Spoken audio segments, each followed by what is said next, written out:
They follow me everywhere I go. Let's see if I can get them to follow me. Come on. Yeah, they're so good at following me.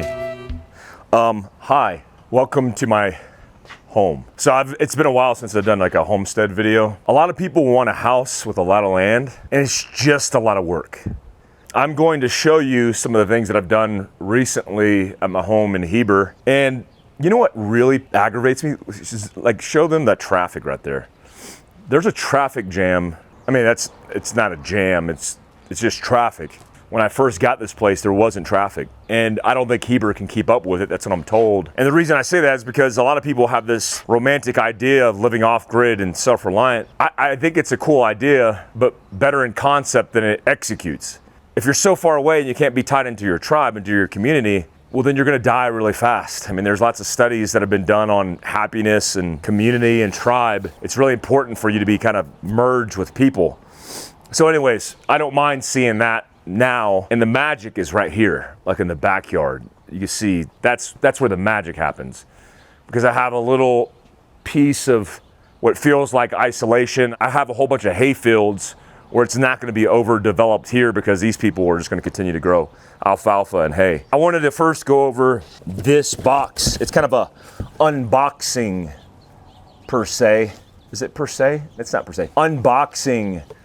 I don't know. I have nothing, man. It's early, dude.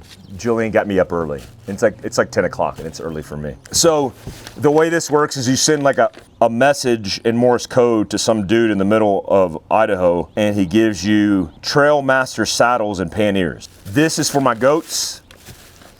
It was kind of hard to get, but I wanted to go more traditional. I like how he packed this. Garbage bags, and I'm surprised he didn't use 1950s newspapers. There's like a turd or something right there. I don't even know what is that? What is that? It's on you now. All right, so I sent a check and waited a year, and it probably bounced, but he sent this anyway. These are goat packs and the Pioneer saddle mounts for 2 of my goats. Now, Mark Warnicki from Pack Goats, a good dude. He's the guy I got my goats from. He makes some of these too, but I like the old school version of these because it's like an old saddle. I like the fact that this dude in the middle of nowhere makes these things. I even like the fact that I had to write a check and send it to him, trusting that he got it, that he cashed it, and that he would send me this eventually. The way it essentially works is this goes on their back, and then the way these rig is you can load them out. Standard nylon, made in America, I assume. What if this was made in China and you're just scamming people, making it seem like it's all old school, and you're sending a check and it's cashed by a venture capitalist? It's like BlackRock owns it. So this is cool because it just goes around these loops. There's nothing really sophisticated about this whole setup. I have 2 pack goats. I have actually 6 goats total. Most of them are worthless. But my pack goats, they're mature enough now to get some saddle time so I can get them used to carrying this load out. What I've been doing is conditioning them, throwing ropes over their backs. I bottle fed them as babies, little tiny guys, and so they're like pets. That's what you want to do with these pack goats. A lot of goats aren't bottle fed as babies and they don't like people. That's not a good thing when you're hunting with a string of goats and you intend to have them with you even when you kill the game that you're hunting. You want a good combination. So I don't suspect we're going to get them rigged up today, but I'm going to try to condition them with one of these saddles. These are pretty cool though. I like it. Good setup, good quality. All right, while I'm doing that, I'm actually going to walk you through a little tour of some of the things that we changed. We got a shop here. We'll poke our head in here last. I've done a whole bunch of experiments on this piece of property that I have, and I've failed mostly at all of the things that I've done. This used to be a shop shed that I converted into a chicken coop. And I let my chickens out every morning and I put them up every night. I only have 3 chickens. Right now, with optimal egg laying going on, I'm getting 6 eggs every couple days, every few days. And that's good. When I had a dozen chickens and some ducks, it was too much. So I think a lot of people go into it and they go, let's get a whole bunch of stuff.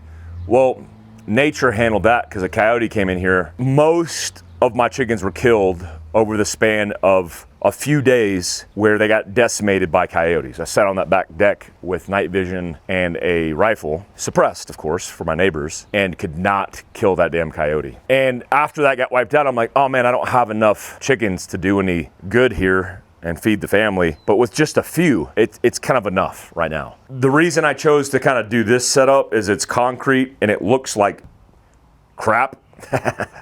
Get it? Because there's crap everywhere on the ground. I mean, did you get that, Julian? You didn't even smile. Wow, okay. It looks like crap because it is crap, but it's easier to clean for me than just scraping it through the dirt. What I usually do is scrape this out or put the hose in here and I'll do a thorough cleaning, but they're chickens. So this is about due for a cleaning. If I can't walk in here without stepping on poop, then it's about ready. But this is how much poop 3 chickens will manage to crap on your concrete. They're spending about 12 hours a day in this, and the rest of the time is free ranging on the property. I got a shop shed where I keep all my crap. I'm probably gonna paint this at some point. Always have a spot to park your trailers and everything else. As you can see, one of the biggest issues right now is everything's dead because the heat. I'm at 6,000 feet. It's gonna be 93 degrees today. That's hot. Where you can see the green is where I'm running water. And I'm not trying to have a beautiful yard in my backyard, which is what the previous owner had. My kids in 1 week destroyed every sprinkler head because they have the little cars and the little bikes and they run over everything. I still got a 550 gallon water tank. This is good for reserve. You can get these at Tractor Supply. Real easy setup for preserving water. I like the fact that there's 2 attachments, bottom and top. Why would that matter? Well, it depends on what you're trying to do. A lot of people have these and they don't think, well, what am I going to use this for? This is probably going to be non-potable water, but if you're looking at hygiene, washing dishes, washing clothes, all the extra stuff that you have to do, this is likely going to be that kind of setup. And then my bottled water and my purified water for drinking is going to be elsewhere. So this is water for the goats, for the chickens, for hygiene, for cleaning, just in case all else fails. Now I have irrigation rights here on my land, which is crucial, man. If you don't have a well dug, which is different from irrigation rights are used and it's a percentage of your property that's being used for agriculture, for livestock, etc. When I first moved in the house, I had people come out here from the city and they're like, hey, do you really need that irrigation right? Do you need that water? Because it doesn't seem like you're using it. And I'm like, oh, I'm using it. I'd rather run it off into these trees that I have in my backyard than give it up to the city or state. Rest in peace, Pearl. That's where Pearl's buried. Miss that dog. Miss that girl. So yeah, I'm running water right now, just kind of flood irrigating a little bit just to get some water to these new trees that I put up. But I'm gonna walk you over to the magic, where the magic happens. This is the goat station. We have one milking goat. She just had her baby, and so she's milkable for about a year as long as you keep up on it. They produce about half a gallon consistently a day that we can get out of her. Goat milk, goat cheese, goat soap, goat rope. I don't know if that's part of it. It rhymed, so I do it soap and rope. But a whole bunch of goat stuff you could do with cheese. I'm sorry, with milk. But this is off Facebook Marketplace. The guy who made this ripped me off, but I'm too lazy to build something like this. The goat's head goes into here. You put some food in the trough. They eat it. They're completely happy, and then you work the udders right here, just like this. And I'll show you a little bit of that later, if you know what I mean. That was weird. I'm sorry. Oh, these things. This is a perfect transition for baby chickens before you release them into the wild, into your backyard, and they get eaten by chicken hawks. So it allows you to shut them up inside of here at night and then open it up. And it's real portable and real small, real low profile. I got this on Facebook Marketplace for a couple $100, but I think it's well worth it, especially if you're gonna have baby chickens. There's still traffic out here? Good Lord, come on. All right, pretty easy setup. I got my buddies, the Johnsons, they're all coming out. We're gonna do a spigot adapted here off the water so I could run water in this setup like this without hooking it up to the house. This is off my well because I have irrigation rights that I have access to for eight months a year. Like I want to be able to use that water and not use the well water. The only downfall of well water is, just like many rural houses, there are several homes, in my case like 6 or 7, that are tied into one well, and that could be problematic. It has been problematic. So having a backup is key if you can afford it. I'm the first house in the county, and they want me to tie into city water, and I refuse. I ain't trying to get on the infrastructure. The water here is real good. I keep this filled every day. I just basically overflow it when it gets gunky, because it's gonna get gunky, then I'll clean that out. But this is the magic, the Taj Mahals of goat setups. This was built by the Johnsons, and I'll link down their contact if you're interested in getting some cool stuff built. Look at these turds. Yeah. So this is Dee. This is little baby Norma. She's a little gun shy, but it's par for the course. Like, you could tell if a goat was bottle fed as a baby, they'll come up right up to you and they're like pets. He's just getting over a parasite. Thank God for Tractor Supply, because you get those type of things. That's why he's got a little hip in him. This fatty right here, Boss, ain't got no problem with eating or parasites. So Boss and Frank, named after the endurance expedition with Ernest Shackleton. Boss was like the 1 IC, the number 1 in charge, and Frank was his 2 IC. And that's kind of how it works. Boss is the boss. Boss and Frank are my packing goats. They're alpine packing goats.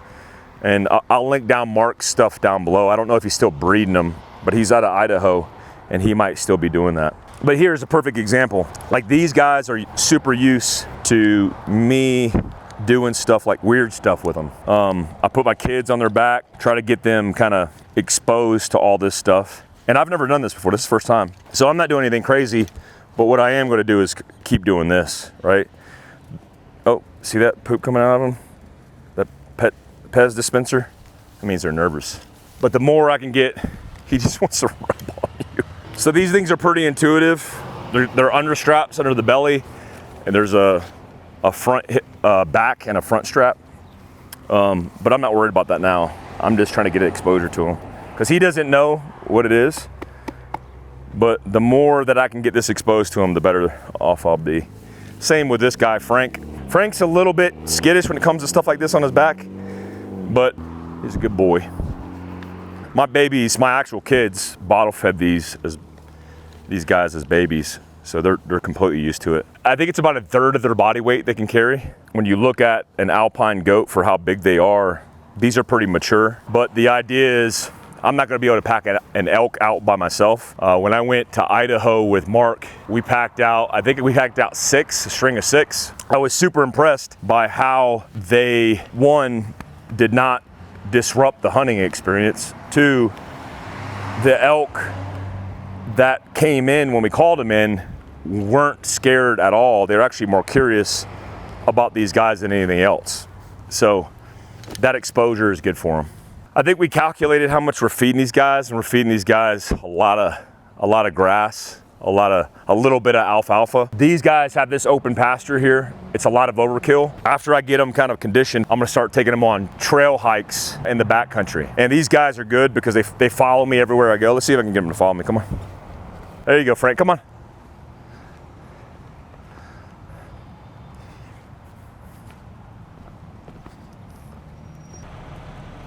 See that?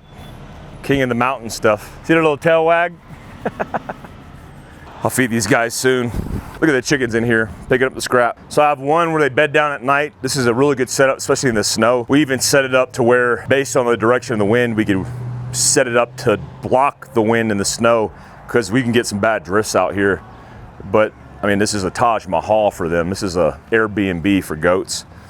And then I decided to do another pen that has a gate. Now they can free access this, but I wanted one where I could isolate, at the time, Norma, when she was born, and Mama, so they can kind of be away from everybody else because they're curiosities. And that went pretty well. Got a little construction going on here. Got the pipe coming through here for irrigation, and then we have it elbowed here, and then we're gonna put a 4 foot down deep setup with a traditional, what you think is a traditional well, what do they call them? Yeah, hose adapter. We're gonna set up a hose adapter so we can adapt the hose. Yeah. All right, Really important that you get a feeder. A lot of people who get these Alpines, they'll just chuck out hay to them. They're not cows. They'll take most of it and use it as bedding, and they poop everywhere.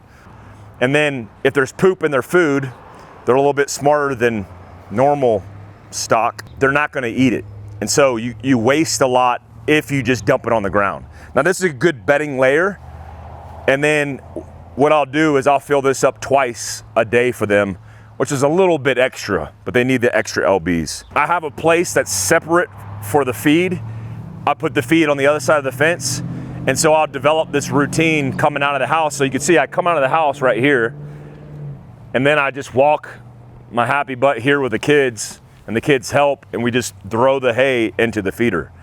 I'm telling you guys, like a lot of you guys, I've seen it from friends, I've seen it from people online.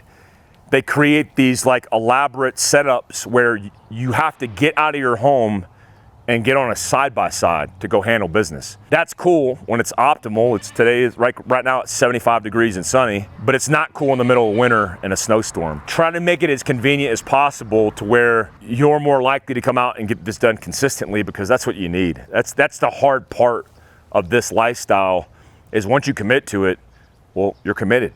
And now every single day you got a pattern that you have to abide by, because these guys depend on your routine. And they deserve that too. They deserve that. Alpine goats are super gentle. Like, people are scared of this and intimidated by this. My kids growing up were bottle feeding these babies when they were real small. And I trust my kids to be around them at all times. They've never bucked on my kids ever. They've never bucked up on me. Word of caution, if they still had their testicles, which they don't. These guys got snipped after about 1.5 years, about 18 months. They will be a little bit more aggressive, but you don't see aggression in male goats. Like this guy, that's the dad of that guy right there. His name is Billy. He's a little gun shy. You see the sack on that guy? That's a massive sack. Billy, come here, let me check your sack out. So he's gonna be a little bit more aggressive. The males are gonna bow up on him, but once these guys mature, and there is a mature date on them, then you can get them snipped. All right, let's go into the milking situation. Watch out, Frank. Always have steel toe boots around these guys, because they will their hooves will step on your feet at all times. Oh, Dee's coming. You wanna grab her? Yeah, so she's gonna milk Dee. I'll show you how to get it done. She's just looking for food. Good girl. That's so good. You see that? Yeah, we're using freeze-dried corn. We got a freeze dryer. I'll show you guys that before we leave. What's the name of that freeze dryer company? Harvest Right. Harvest Right, yeah. So she's doing hot, soapy water. Got to clean those teats. Cross-contamination is a big deal with milk, especially if baby's mouth's been all over it. And then you're using iodine, babe, right? I am using iodine. Yeah, so she's tucking that iodine underneath the teat and just exposing it to it. It's almost like you're doing surgery. And then just wipe it off with a clean towel. She's such a good girl. You want more food? Yep. Hi! Hi, my boy. Say hi. Give her a little spa treatment too. Clean bucket. I would say with her right now, I'm getting about 6 cups a day. 6 cups, okay. Yep. And the more frequent that you milk, obviously the more milk you're gonna get. Yeah, you're gonna get an abundance of milk, and if you got friends, it's good to give it to them. But goat milk is so good for you. It's a pretty complete food. All right, thanks, babe. So I'll walk you through the garage and we'll head out to the shop. I'll show you this freeze dryer that we have on the way out here. Oh, shameless plug for this company. I had to take Keflex because I got bit by a hornet. That's caused kind of a skin infection, like cellulitis almost on my tricep, weird. But the wellness company, they do this field emergency kit, and it has all the standard antibiotics that you would typically need. But this is the coolest thing, is it has an EpiPen. I mean, to find an EpiPen that you can get through just doing an intake form, you don't even have to do a video conference with a doctor. You just do an intake form. That's coming in clutch right there. I'm taking Keflex where I didn't have to go to a doctor because the VA would give me a year waiting list and I'd be necrotic by then. So yeah, The wellness company, I'll put my code down below. I recommend getting at a minimum the field emergency kit and then putting it in your pantry or on the shelf. Also, it's one of those things, kind of this concept in preparedness where you don't need to wait until the catastrophe to utilize the stuff. Cycle through it, use it, and then replenish it on the back end. So this is our Harvest Right freeze dryer. They're based here in Utah. According to those guys, which it is, it's all made in China. And that's one of the problems that you have with these things, because it is problematic because it's high maintenance, but it's worth it. And again, here's what's crazy. Like, they try to sell us on these Mylar bags. Guys, I got Ziploc bags. I don't need to spend whatever these cost. I think they give you a free set of them, but I don't need Mylar bags for my blueberries that are gonna last 3 minutes out of this setup. Use Ziploc bags. And that's what I mean. You're not making this food to be able to freeze dry it, to sit it on a shelf so that in 25 years, when the nuclear catastrophe happens, that you have some blueberries to eat. Use it for camping, use it for recreation, and then replenish it on the back end. I think that's really cool about it. Also, it's pretty economical buying frozen fruit and vegetables and freeze drying them. It's the best snack that you can get, and it's better than feeding all that trash to your kids.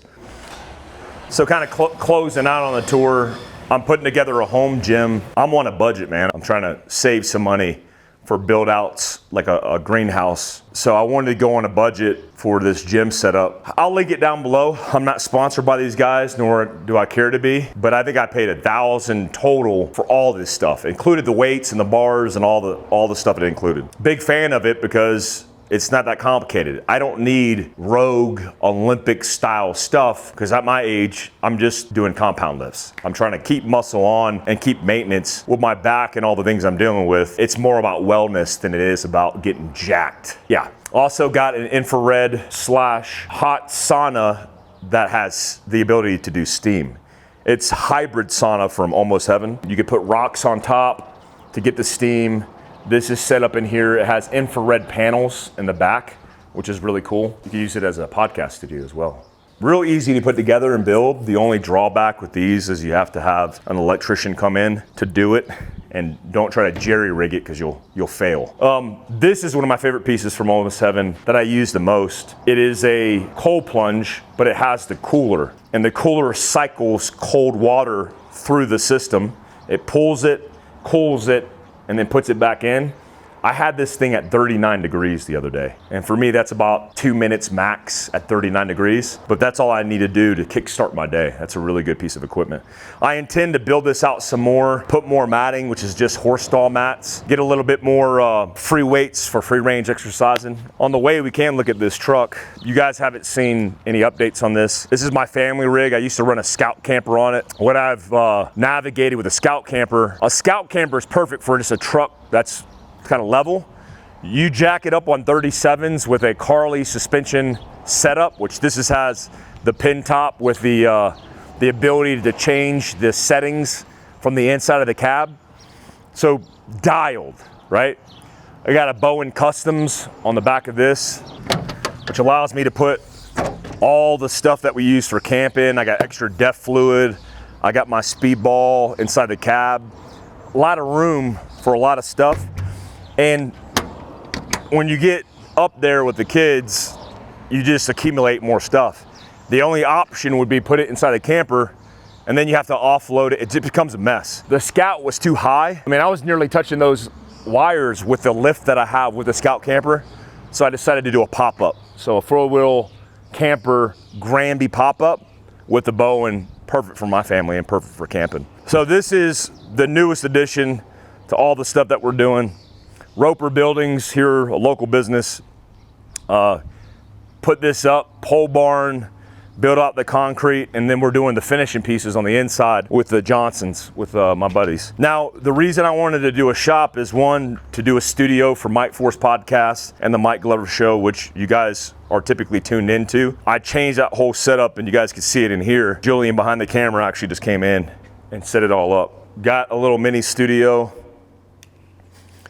And I work from home, which is amazing. very blessed to be able to work from home. But when you have kids, you have to have a place to kind of get away from. And all I have to do is walk across the driveway. Just a quick tour. I got old air-cooled Porsches. I'm an air-cooled Porsche fan. I don't even like modern cars.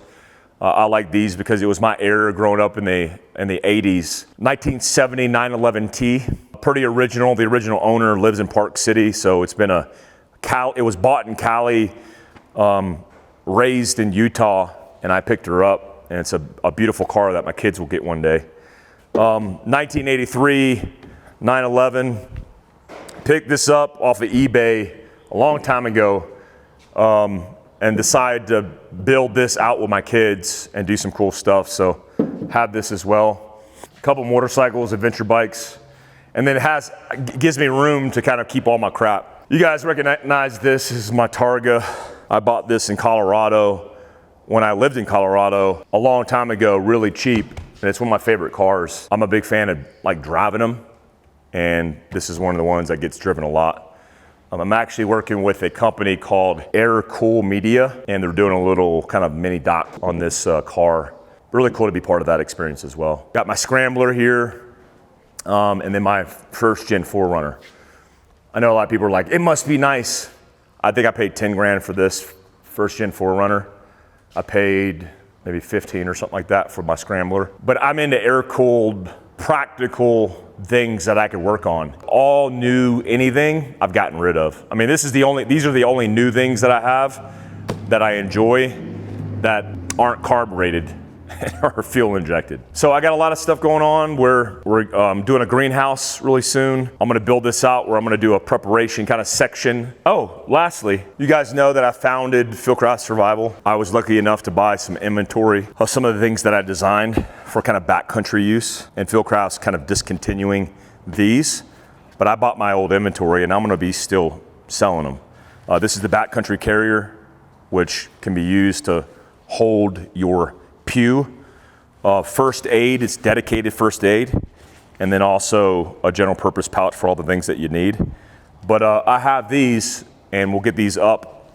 In fact, if they're up right now, there's instructions and description on how to pick these up. But it's real cool because I invented them, and now I got the inventory. I have them available in tan, which is my favorite color. I like this one, but tan's my favorite. I think that's it, guys. I appreciate you guys tuning in. I plan to be doing the Mike Glover Show, if you haven't seen it. I do that a couple times a week, depending on what's going on in the world. That's just to update you on current events. I got the Mike Force podcast, which I do once a week, one episode a week. And then periodically I'll do videos like this because Julian's in town and it's pretty cool to walk around and give you guys an update. So I appreciate you guys. Peace.